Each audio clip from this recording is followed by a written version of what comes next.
Hi అండి. Welcome to my channel ma'am the wonder chef. నేను ఈరోజు గోంగూర, వెల్లుల్లి పచ్చడి ఇన్‌స్టంట్‌గా ఎలా చేయాలో ఇక్కడ ఈ వీడియోలో చూస్తున్నాను. ఇందులో నేను 2 కట్టలు గోంగూర తీసుకున్నాను. వాటిని తొడిమలు తీసి ఫ్యాన్ కింద చక్కగా కడిగి ఎండబెట్టాను. ఇప్పుడు ఒక బాణీ తీసుకొని అందులో నేను ఒక స్పూన్ నూనె వేసి ఎండు మిరపకాయలు, నేను ఇక్కడ ఎండు మిరపకాయలు వేసుకోలే, కారపొడి వేసుకున్నానండి. సో, అవి ఒక 50 గ్రాములు ఫ్రై చేసి పక్కనుంచుకోవాలి. అదే నూనెలో మనము గోంగూరను కూడా ఫ్రై చేసుకోవాలి. బాగా ఉడకపెట్టేసుకోవాలి. నూనెలోనే మిక్సీ కొట్టొద్దు.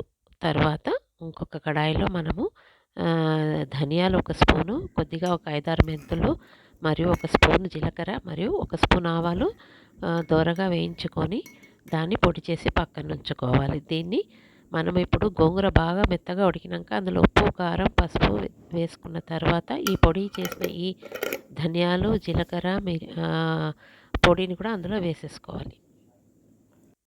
ఒక కడాయిలో 4 స్పూన్ల నూనె వేసి ఆవాలు, జీలకర్ర, మెంతులు మరియు మనము వెల్లుల్లి, కరివేపాకు, ఎండుమిరపకాయలు వేసి పోపును పెట్టేసుకోవాలి. అంతే అండి, ఎంతో రుచికరంగా ఇన్‌స్టంట్ గోంగూర, వెల్లుల్లి పచ్చడి రెడీ అయిపోయింది. ఇది అన్నానికి ఎంతో ఎంతో బాగా వేడిగా నెయ్యి వేసుకొని తింటే ఎంతో అమోఘం, అద్భుతం అండి. మీరు కూడా నేను మన షెఫ్ ఛానల్ ద్వారా ఈ రెసిపీని చూసి చేశానండి. థ్యాంక్ యూ మన షెఫ్ మేడం. మీరు చాలా చాలా బాగా చేశారు.